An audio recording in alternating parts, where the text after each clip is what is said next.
Hi, I'm Dr. Greg Hollstrom here in Largo, Florida at the Florida Center for Back and Neck Pain.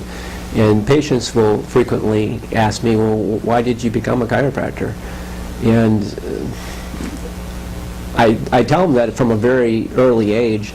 I kind of knew that I wanted to go into healthcare.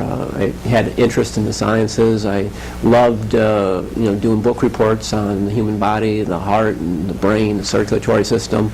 And when we had our choice of doing a book report, that would be always something that I would navigate to. But even more importantly, as a young child, my father's a chiropractic physician, and so is my grandfather.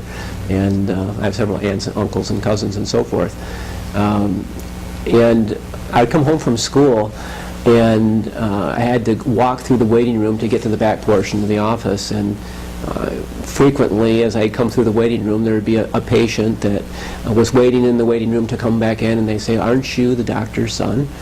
And I would say, "Yeah." I'm not sure if I was in trouble or not for something or another. Usually not the case, but.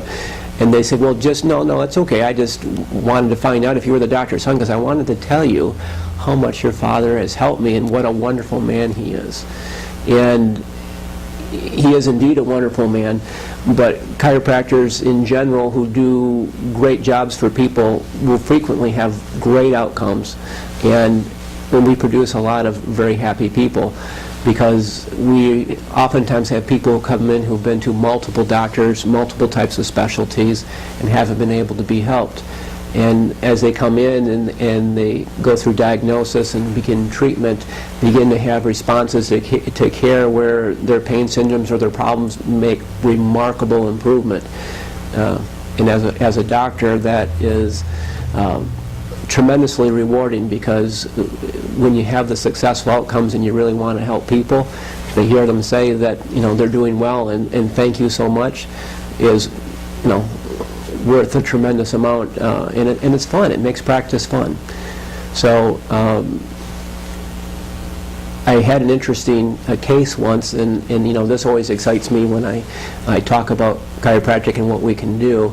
And she had come in, and we had done the history and the physical, and we got a lot of thorough information from her. And she had a chest wall problem, which wound up being a problem with her rib cage. Anyways, when she was being in the treatment room, she had turned over on the table, and she says, "Wait a minute." I said, "Well, what's wrong?" She goes, "Oh, it's my vertigo." I said, "What do you mean vertigo? You never, I just interviewed you for a half hour, 45 minutes. You never told me about your vertigo." And she says, "Well, you can't help me." I said, "Well, did you know that I'm also a neurologist?" And she says, "No."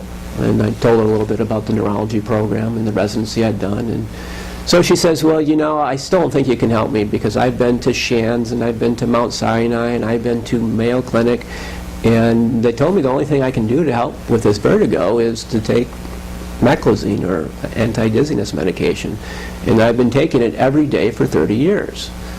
And I says, "Well, let's get a little bit more information." And so as we went through the problem, and we went through the examination for that particular problem, we found out that she had a problem called benign positional vertigo, which is little calcium carbonate crystals in the ear, which cause people to feel like they're moving when they're not. And I treated her twice after making the diagnosis, and she's never had another bout of dizziness, room spinning, or vertigo since that time. And she gets off the table and she says, "Thank you." I says, I don't believe it, but it's gone. And when you get really excited about helping people, you have stories like that. And over the last 18 years of practice, it's those types of things that you look forward to when you come into work in the morning.